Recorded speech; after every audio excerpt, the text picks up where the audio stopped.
Good afternoon, ladies and gentlemen. Welcome back post lunch. We hope you had a good meal. So let's move on to next session of the day, that is digital content regulation, learning from best global practices.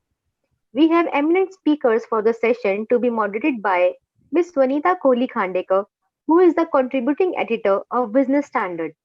To take it forward, we hand it over to moderator Ms. Vanita. Over to you, ma'am. Thank you. Thanks, Muskan. Thank you, Lena, and thank you, Vicky, for giving me this opportunity. Good afternoon, everybody, and a warm welcome to all my panelists, first of all. Um, you know, many years back, in 2003 or 4, it was, I think, that when the whole CAS, conditional access mess was happening, the government of India, in its wisdom, appointed the Telecom Regulatory Authority as a regulator for broadcast, and we were all pretty happy about it because we said, okay, some sort of framework, some sort of order will come to this chaos. And it actually happened. The TRAI did an excellent job in the first decade or so.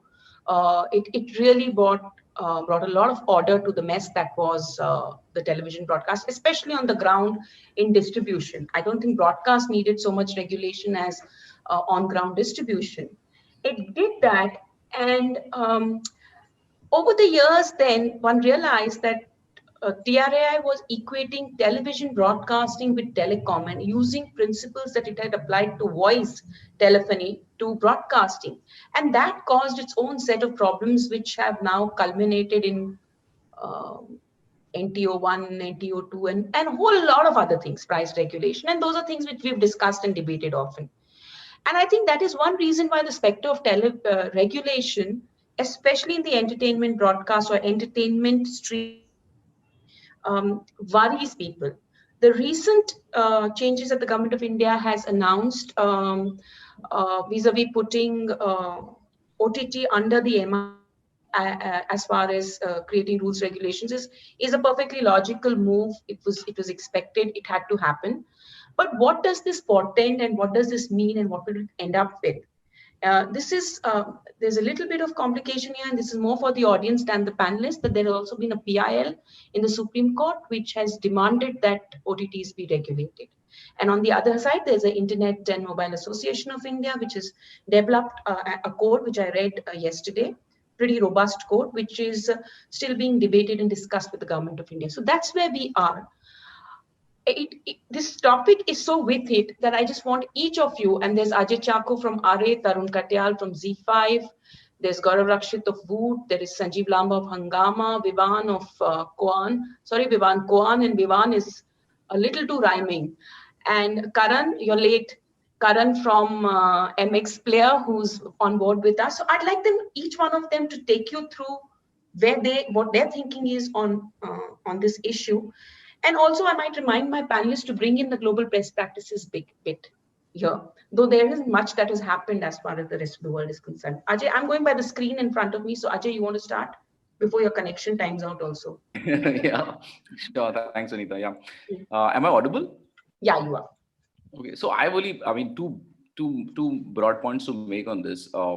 And I agree with you that it's no big deal if MIB is the regulator, whoever is the regulator. The issue is of regulation per se, and what's the principle that you're actually going to use to kind of regulate people, right? So, in the context of regulation, India has always actually had too many wheels within wheels, and I think the approach of trying to bring the newest guy to the lowest common denominator, or the most stringent norm that is available in the market, is really a sort of self-defeating sort of option. What I mean by that is that if print is the most highly regulated amongst the lot, or if cinema is the most highly regulated of the lot, if you actually introduce regulation in digital, in whether it's OTT, to try and get parity with a print or a cinema is really not necessarily the best of approaches. My simple point is that if you've seen an industry grow with less regulation, relative self-declaration,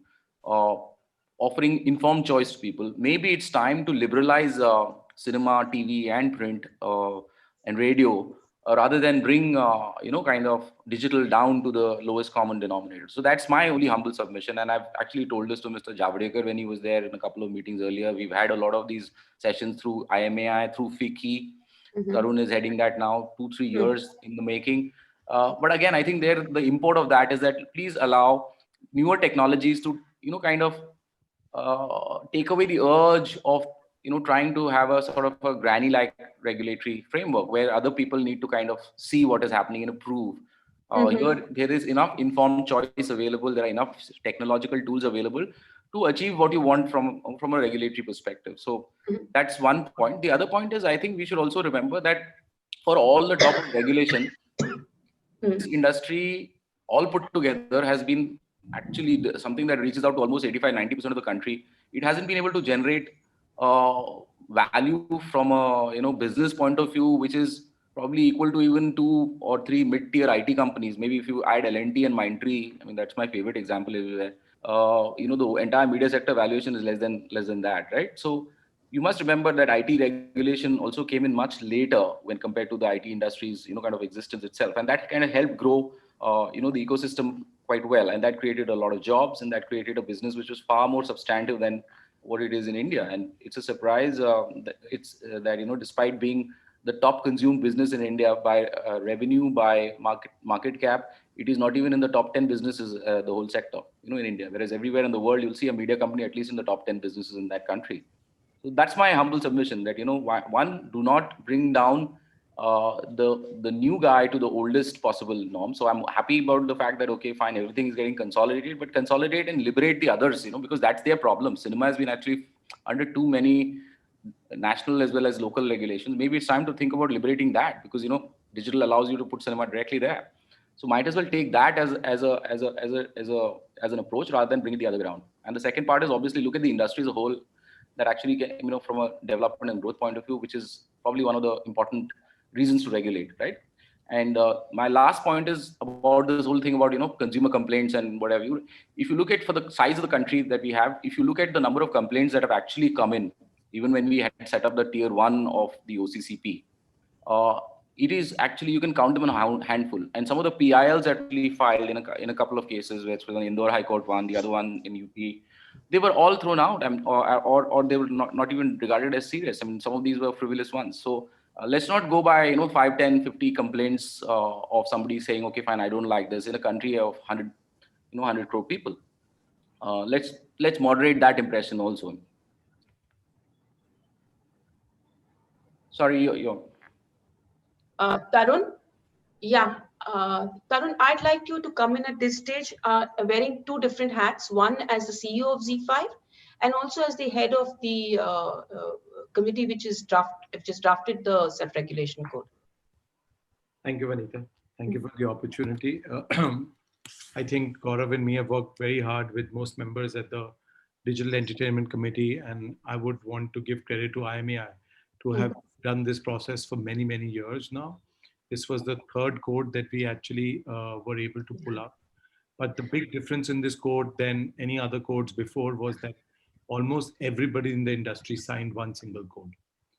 We are 18 members who've signed this code, which covers for almost 80-90% of all digital video streaming on the original content side. I, in fact, reached out to even Google to sign it, but they don't do any original content and they fall in the aggregated content bucket.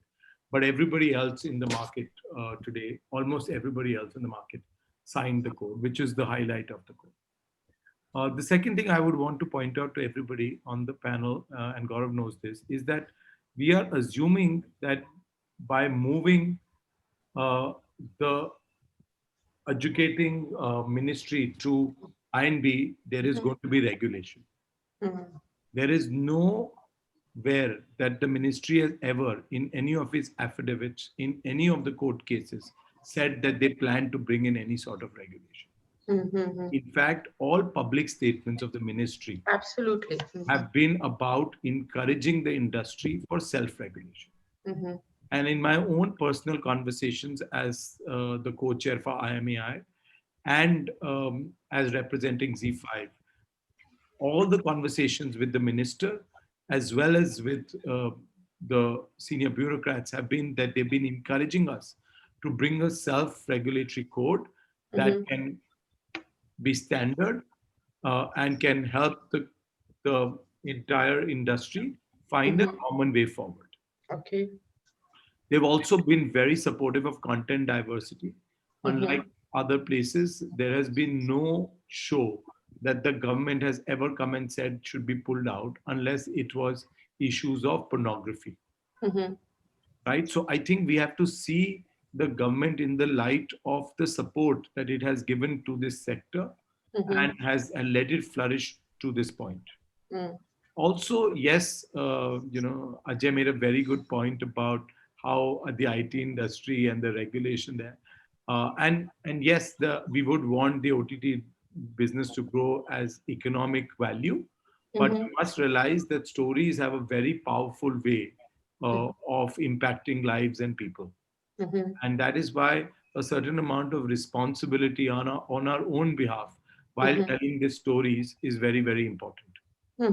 I have also worked with Avia at the Asia level in building the code. And while you were asking about international, the way it's happening internationally, I worked with Netflix, with Disney, as well as with Comcast in developing a code that is very similar to our self-regulation code.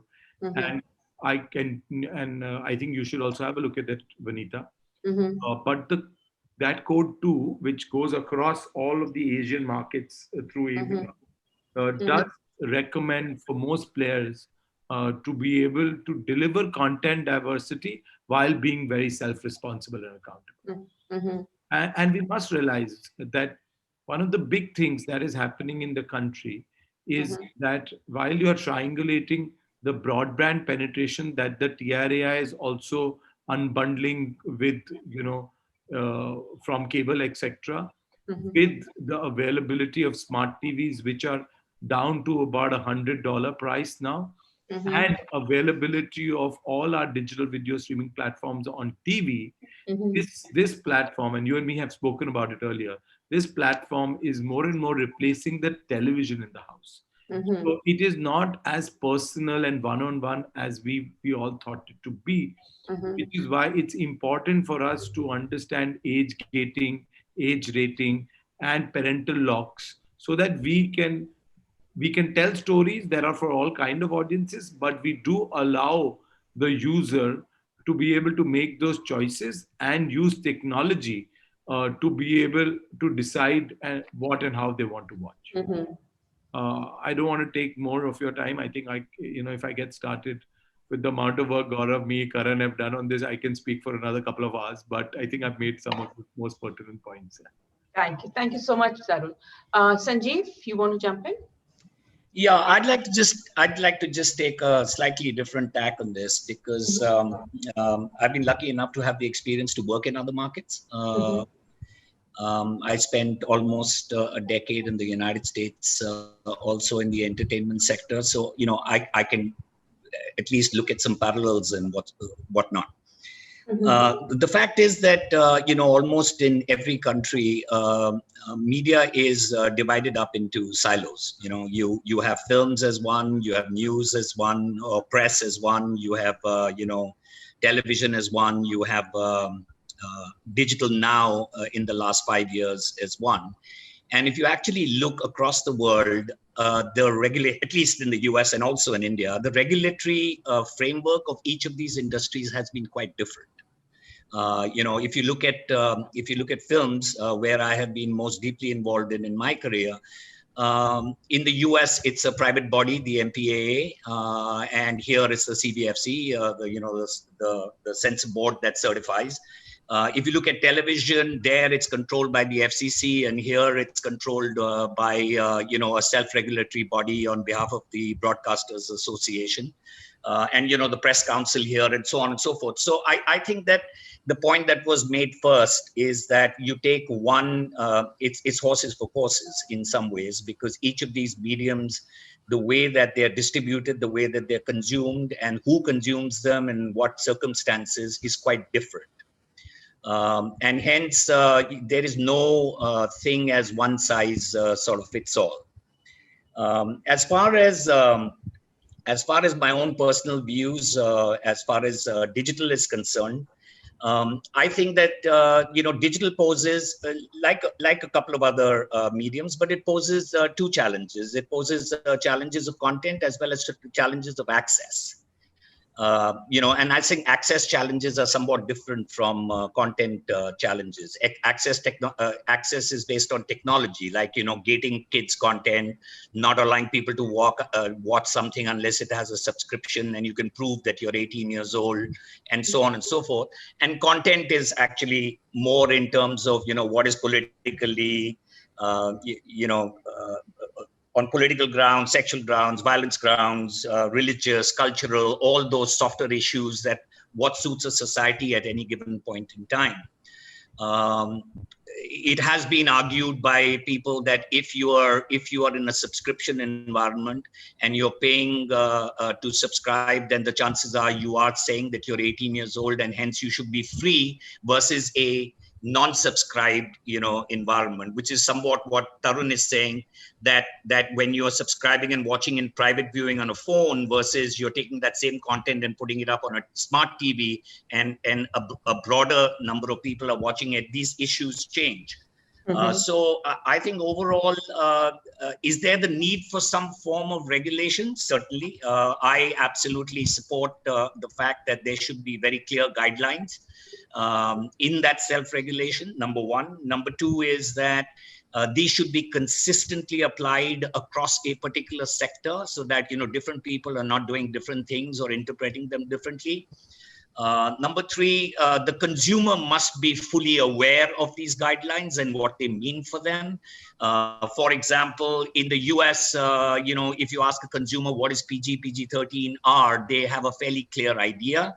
I don't think Indians can make a distinction between U and UA as easily, because there is lesser information as far as the consumers are concerned. So the consumers need to be very well informed and then left to make their choices. And then there must be some level of control if there is a violation, of these standards. Great. Thanks, Sanjeev. Gaurav, can I invite you in?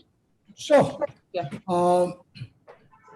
Let me add to what Tarun said. I think that it has been a long road in getting all industry participants together on the same page to be able to align on a code, right?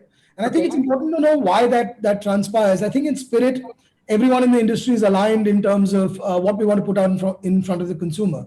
But the industry itself is somewhat different than the conventional content industries, in that on any given day, just by virtue of being video on demand, ostensibly in the future, 1 billion people could be choosing from across 1 million hours of content.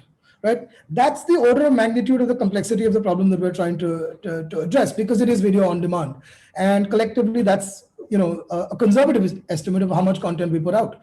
And so while I think the line of thinking on regulation is necessary because of just by virtue of how much our penetration is increasing and how much we're becoming inextricably, in some sense, woven into the fabric of society, it's also important to understand that this industry has its own mores and its own needs.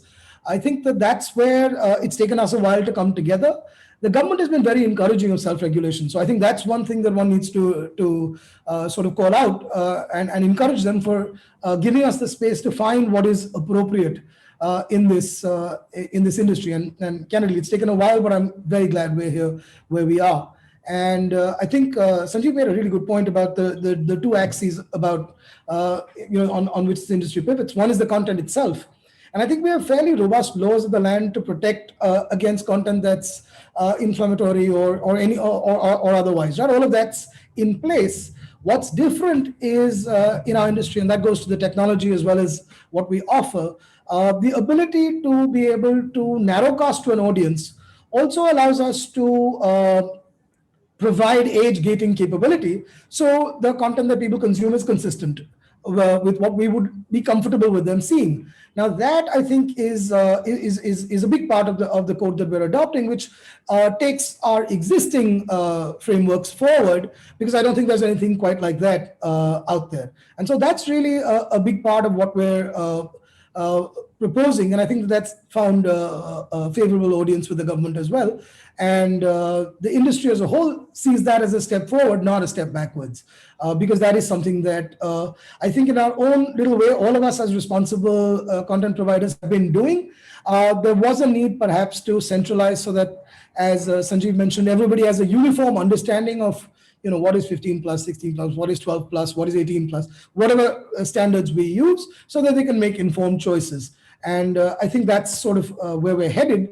Very optimistic that that's sort of where we will go to as we work with the government on this self-regulation process. Vinita is still on mute. I get these mild bouts of coughing if I talk too much. Vivan, you want to take this on? I just want to do some blue skies thinking here. I might take a couple of minutes longer than the rest, but since everyone's been so judicious, I will take that liberty. But let's just take 2 steps back and acknowledge 2 realities. One is that the Information Broadcasting Ministry is now in charge of this space, which I think everyone acknowledges. And the second is that global best practices are meaningless unless they're contextualized to our politico-institutional setup. So I want to prioritize ideation on standards that will be the benchmarks for future oversight, rather than the process for oversight. I mean, whether a new regulator or old regulator, new hat, etc. Those are things that the state will decide. And this is where I think comparative assessments can truly help. It's clear that we will see new standards at some stage, if not immediately. And those will have to derive from a triad of Article 19(2) of the Constitution, which creates the reasonable restrictions to free speech. Everything, the second part would be all the new tech and platforms, everything that's been discussed by Mr. Lamba, for instance, push versus pull, subscription versus advertising, news versus non-news, access controls, technology controls, etc. And the third aspect of it would be the important one, which is standards of acceptable speech based on locational, temporal, or creative context. And since I say this is the most important because 19(2) is frozen in time, although we should seek amendments in the future. And my predecessors have spoken, like I said, about the nuances of technology, platforms, differences between all of these.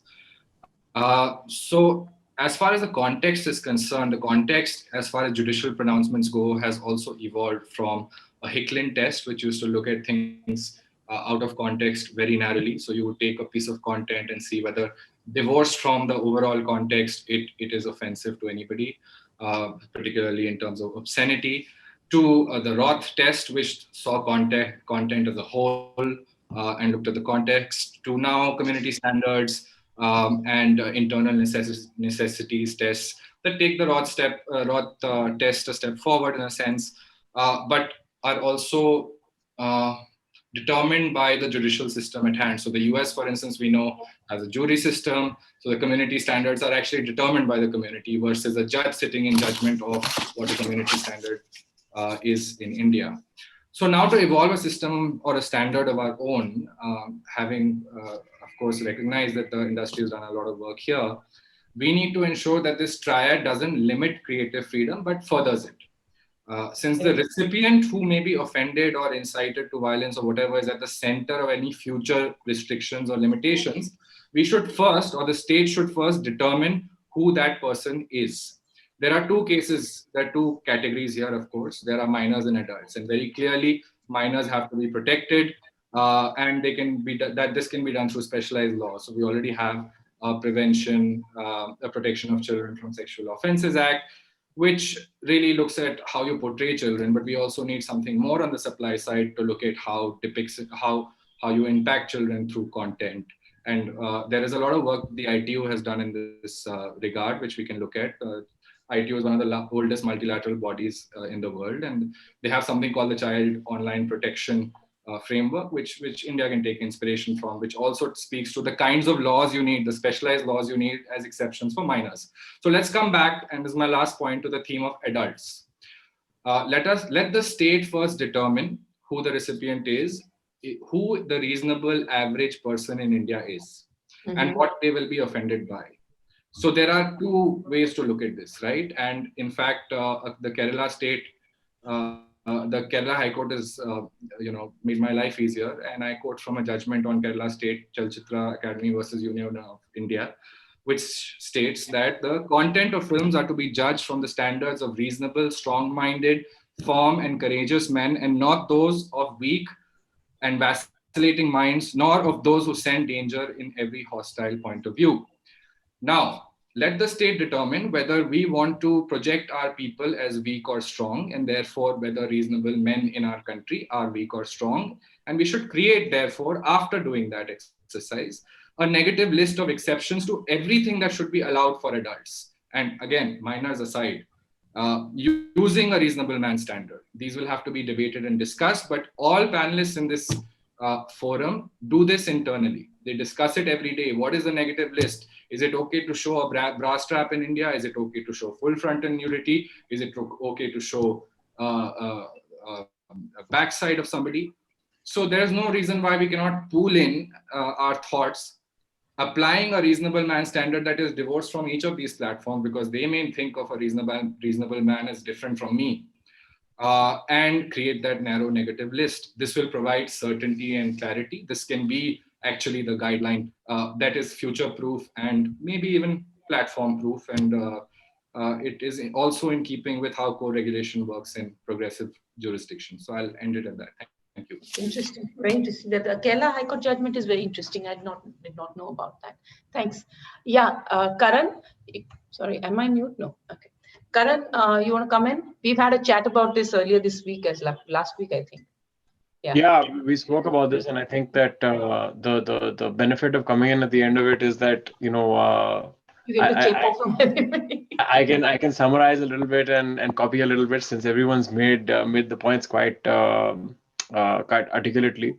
But I think to pick up on 2 or 3 themes. One is that, you know, who regulates? I think that's been a big question. I think the fact that should there be regulation is a question that has been answered. I think that, you know, government is in favor of it. Platforms have acquiesced to it. I think, and I think that, you know, given Vivan's excellent point of saying, let's do this and all in context of where we are and the institutions we have, I think it's possibly the right way forward to create a framework and certainty. So the question comes to who does it. And I think that's been some of the point of debate about whether, and I think with this whole clarification that on the rules of business that MIB gave, suddenly there was this big hue and cry saying, oh my God, kya ho gaya? But frankly, of course, everybody in the industry was fully aware that this change was coming. I think the ministry had publicly stated this. In fact, I think the secretary had made the point in frames. I think I was on his panel, so he had made the point in his panel saying that, you know, the ministry will be seeking this change in rules of business. So this was not unexpected. So again, it comes back to saying, how do we do it?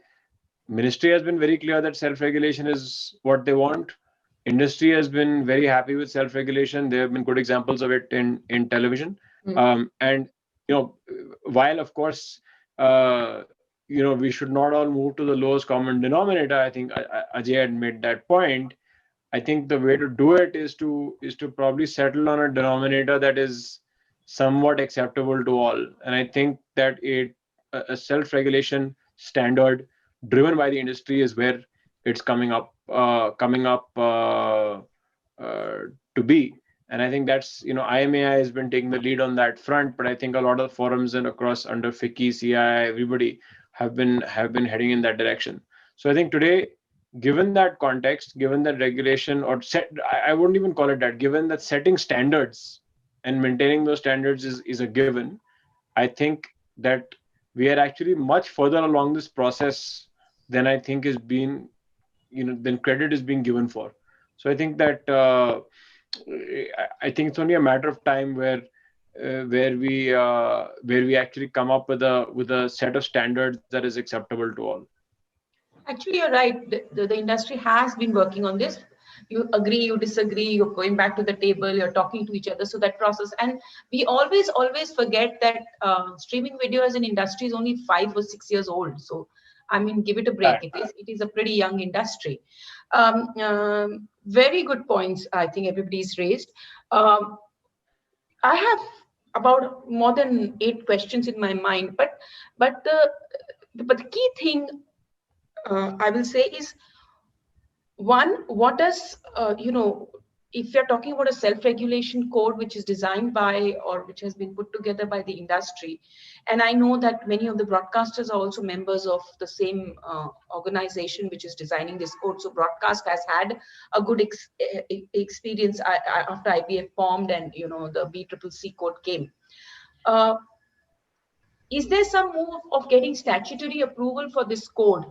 If and when I find the whole idea of a self-regulation code which has to be cleared by the government slightly, I'm not sure how that works, but I spoke to lawyers who think that getting quasi or statutory approval is a good thing, because the ASCII code, for example, works like that. You don't need to be a member of ASCII, but the code is applicable to you if you advertise it.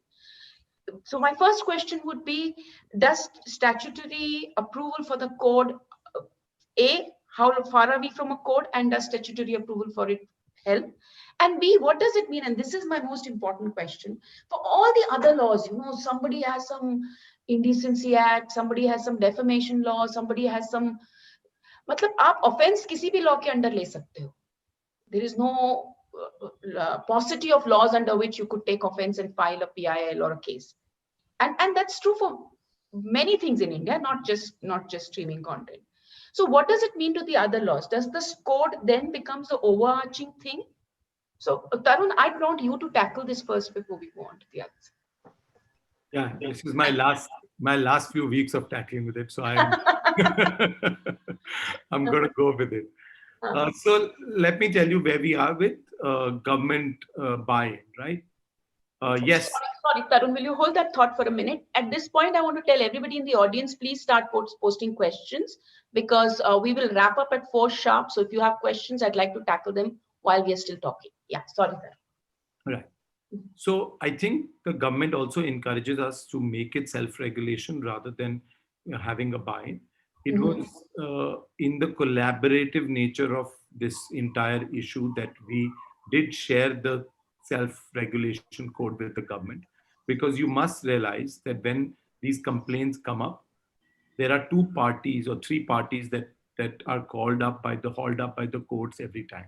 One of which is the government, and the other is the platform, right? And then the third at sometimes is also the IMEI.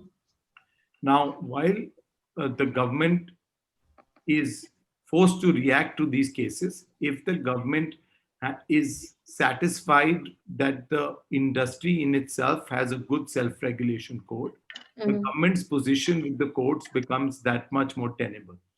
Okay. And which is why when we set out with the code, we did share it with the government. It is open knowledge that the government has come back with some feedback on the code. It isn't very different from where we are today. There are some minor implementation or minor or major implementation issues that they want us to tackle, which the industry in its implementation code is working towards. And I am very hopeful by the time I relinquish my role, we will be done with the implementation code, and people will all of us would have agreed to an implementation code, which flows from the self-regulation code in itself. So that answers your question on should the government has buy-in, not have buy-in. I think the government needs to be satisfied that the self-regulation code works. They don't need to regulate, and they should be able to represent to courts and to various other bodies that there is a code that's existing and that we don't need to interfere. So that's one. Second, your second question on other applicable laws. So we are very clear that in our code as well as in our implementation code, we cover all applicable laws of the country, so that we are not violating anything that is already enshrined in the Constitution. And so that is fairly broad and called out. And in our implementation code, we're also hoping to list out those laws specifically. But even if we do or we don't, the code does very clearly cover that. Meaning cover all applicable laws in the country, meaning I did not understand. So applicable laws around indecency, around nudity, all of that is covered. So there is a framework that is called out in the code, which says that all of us commit to making sure that we work within the applicable laws of the country. Okay. Okay. And Karan, you can tell us what the exact line is. You're very good at that. Yeah. And Yaad hai tere ko? I don't remember the exact line, but I think that, as Tarun pointed out, that we have said obviously that all laws, applicable laws in the country are, are covered by this code. But I think more than that, I think whether we say it or not, if you are a citizen of the country, you are governed by the laws of the country. I don't think there's any. But we've also called it out very specifically. We've called it out. We've called it out specifically in the code. But like I said, if you are an individual or a corporate citizen of India, you are very much bound by every law that is on the books. So there is it's not as if we can decide to not follow the law. Yeah. So I think. So that answers your question on the laws and the various laws and the various PILs, because we have covered that out. Okay. Were those two? Yeah, those were the two. Anybody else here, especially Vivan, Sanjeev, Gaurav, Ajay? Anybody wants to weigh in here? Vivan, I think that Tarun, me, Karan, etc. joined at the hip in some sense, and have been for some time. So I think he articulated very well.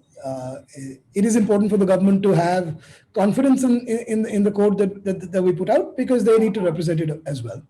But I must point out here that some of it is coming out, a lot of the apprehension, and I've been speaking to people for a large part of last week. Over the weekend also I spoke to Karan over the weekend actually, and I've been speaking to a lot of people, and some of the apprehension has come from I think the fact that a whole lot of the discussion, especially on the news side, has not been consultative. And there is worry about, I don't know if you read the news yesterday that HuffPost India is shut down because it's gone into that 26% FDI, and now digital will come under the RPP Act, and a lot of changes on the digital news side are happening. And I think therefore there's some apprehension on the entertainment side as well. And I think part of the thing is that maybe in your case, possibly the process has been consultative.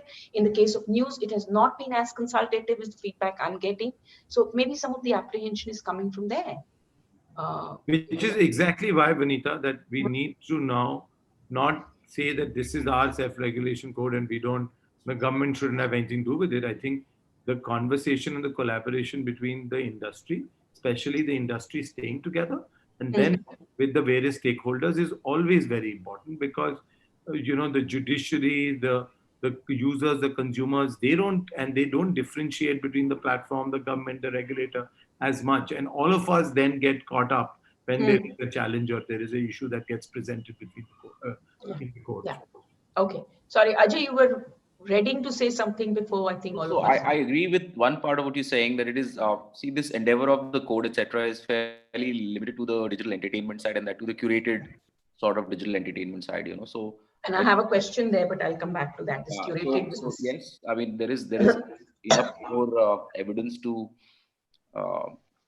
say that some of it has been fairly the 26% cap being equated to print, not TV, is itself a question mark that people are not being able to answer, right? So in games, when it came to news, I think what Tarun and Gaurav are doing is basically making a start. Like, if you can do this as an example, as a sort of non-confrontationist thing with the government, and come up to a mutually acceptable thing that actually takes care of the creative community, takes care of the audience, and takes care of concerns from the point of view of even the government, there is that model that can actually be expanded to other constituents of the digital media ecosystem, right?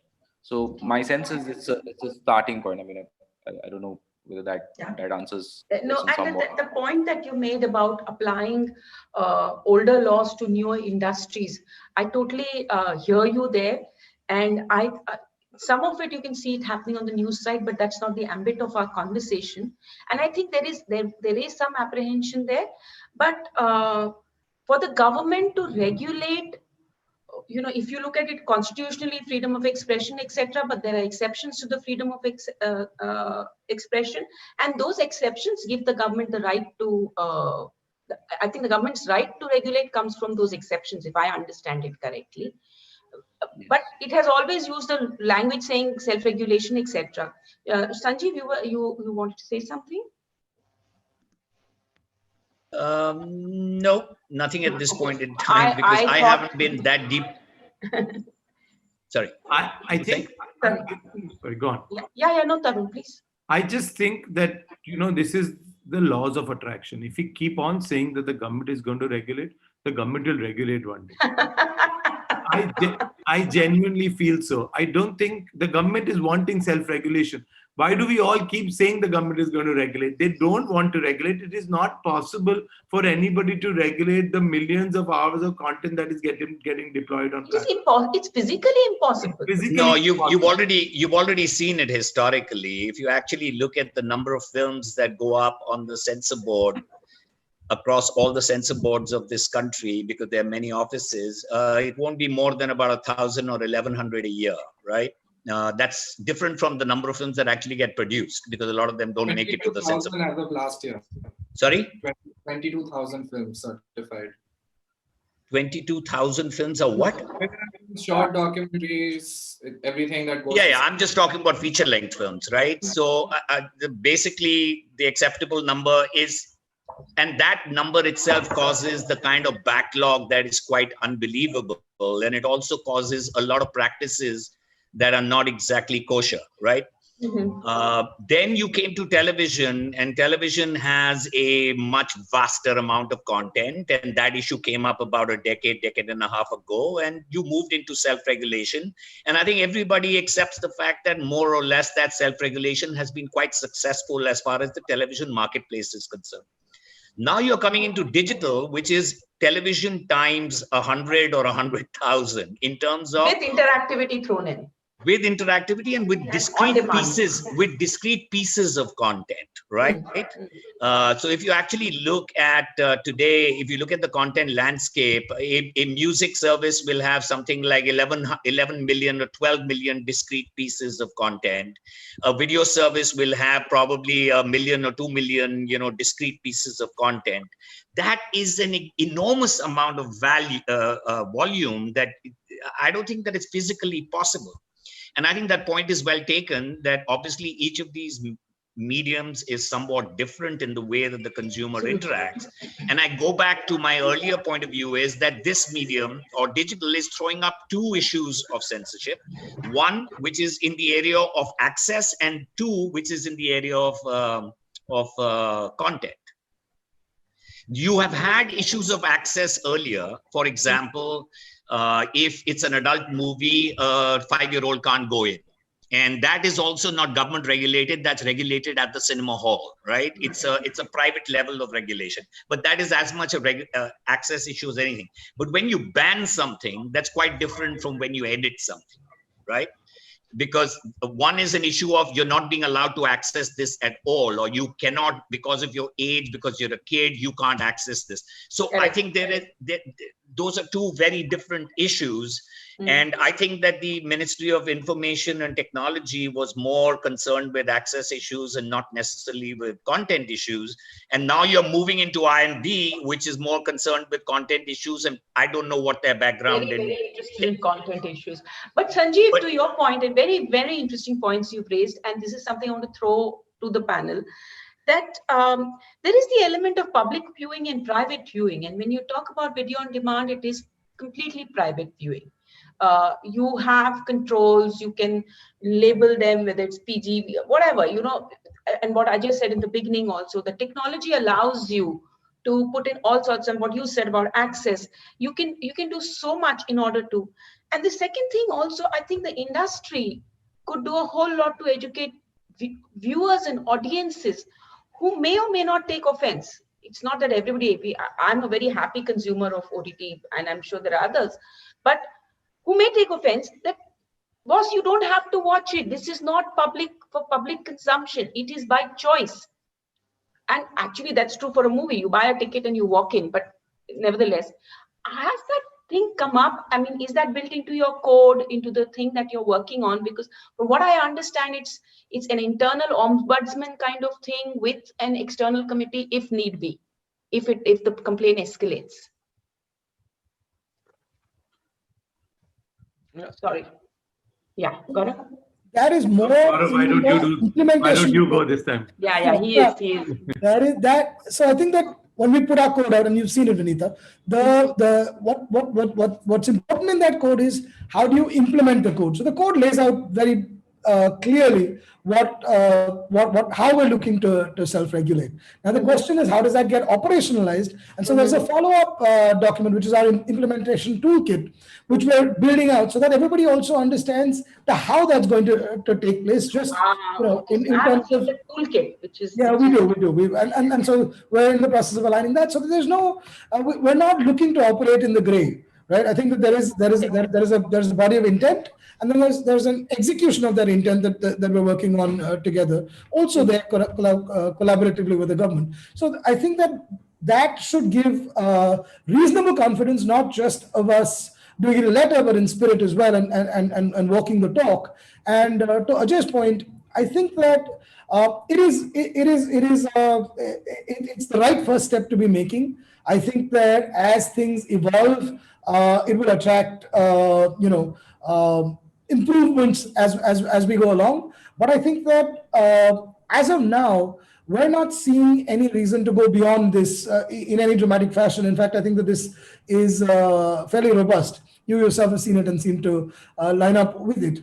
So we're fairly excited about bringing this forward, and that implemented toolkit hopefully will give people more confidence that this is how we're going about the self-regulation. Okay, now I'm going to ask a more philosophical question, which a viewer or one of the participants is asking, and which I think at a broader level goes back into what Ajay started the whole thing was with and which is, when I sat down to research for this session, I said, what is the purpose of regulation? I mean, have we discussed this? So this lady asked, a lady called Akriti, she says, why can't we trust the audience to judge what they wish to watch? Informed consent is the only way forward. Given that this is VOD, given that this is controlled access, and you're talking only curated content. We are not talking YouTube kind of content, which even my kid can watch if I've forgotten to put locks. Why are we discussing regulation? And this is at a philosophical level. So what does the code do? The code does age gating, age rating. That is exactly what she's asking, is what we do. We give you informed choices to make. We tell you what do we think this is suitable for, and what the content contains. Those are the two main key components of this code. We will tell you that this has, and we are helping you make informed choices, that this has nudity, or this has crime, or this has, this is suitable for mature audiences, or this is good for 16 plus. I think one of but Tarun's point is actually very accurate. I think it is actually worth it to reiterate what this code does. That it sets out very clearly, as Tarun said, what the content contains, that it must be very clear what it contains, and then according to the code, what rating or gating does it fall under. And then after that, it is up to the viewer to make an informed choice. And in fact, this probably goes much further than television, because in television, when you switch a channel, let's say you switch from channel 5 to channel 7, whatever's coming is coming, right? It may be 18 plus, it may be 15 plus, maybe whatever it is. And you don't actually have that ability to understand before you switch to it what is there. Sure, there's an EPG running at the bottom and whatever, but it's not really, it's not a process, it's not a step function kind of thing.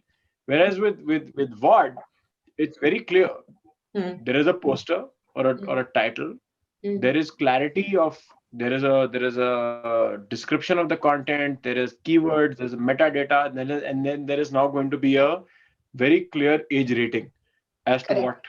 what comes. And at that point of time, and I think that we've mentioned this in the code as well as publicly outside of that, that VOD is a very, very different medium in the sense it is, you're right, in that sense, it does have similarity to the movie business where it is a very active participation in that watching. You go, you see, you click, you press play, and then it starts playing. Yeah. This question of curated, and it's very emphatically laid out in that code that the OTT players, the 18 OTT players who signed the code. What does this mean for that whole ecosystem out there, which is Facebook, YouTube, Google, and all the other free platforms, which are huge and which walk away with 70 to 80% of the advertising in the digital market in India? Are we saying that they are not part of this thing? Why has brought under the same umbrella, and should it?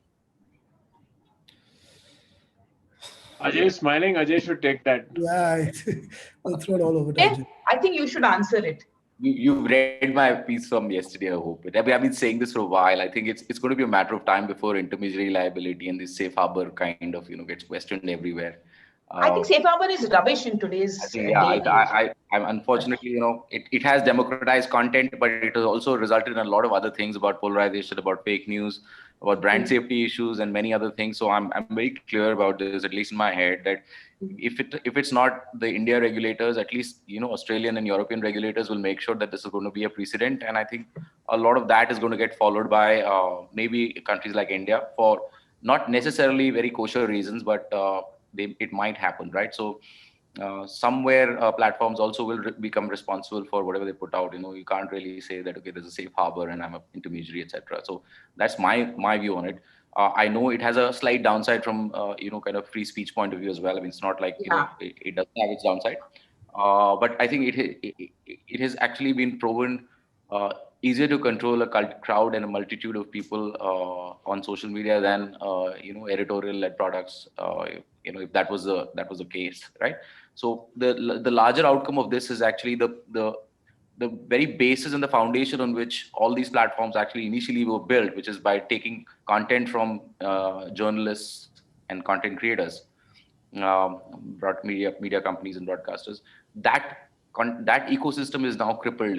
There is no real primary journalism left because of a lot of this, right? And that's because of the kind of warped revenue share structures, as well as the kind of various issues that have actually come over the years. So my sense is that this is going to get changed, both from a regulatory perspective as well as from an economic model perspective. I think that this is out for change and ripe for change.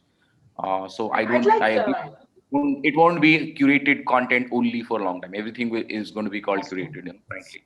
Vivan, I'd like you to jump in on this one, on the curated versus non-curated bit. I can see you're getting restless. No, I'm trying to keep myself up post lunch now and work from home. I'm used to taking a little bit of a nap after lunch, and I'm sure so are we also. Exactly. So no, just a couple of counterpoints which speak to this curated thing. I mean, look, as a community, private sector or otherwise, we have to assume that the government knows at least as much as we do about the environment, meta environment in which we operate. Informed choice. Today in India, you as a 24-year-old, you can't buy alcohol in 7 places. So what are we talking about informed choice about adults? About this whole thing of push versus pull. The government servants also watch some of the streaming platforms where there may be previews of content that are coming that are akin to push, quite close to it, approximating to it. So I think as a community, we have to look at arguments that the state will also find favor in. And I think, why can't we do ex ante censorship online, aside from what Mr. Lamba very rightly said in terms of the problem of volume, the very real problem. Every day on YouTube, you have about content worth about 80 years of an average lifespan. So there is a problem of volume and complexity. But aside from that, let us understand how would enforcement work if the government was to censor online. You would have to license. Are you going to be able to license every entity that is providing curated or whatever content online? Answer is no. There is another element to it, which is cross-border content. Are you to reverse discriminate as you've done in the case of the FDI in digital media pronouncement, where people sitting outside India can stream news to Indians on social media platforms, but those sitting within India can't have the luxury of scaling through investments. So the point is, ex-ante censorship on online is a no-no, even as far as the state is concerned. So let's not even debate that.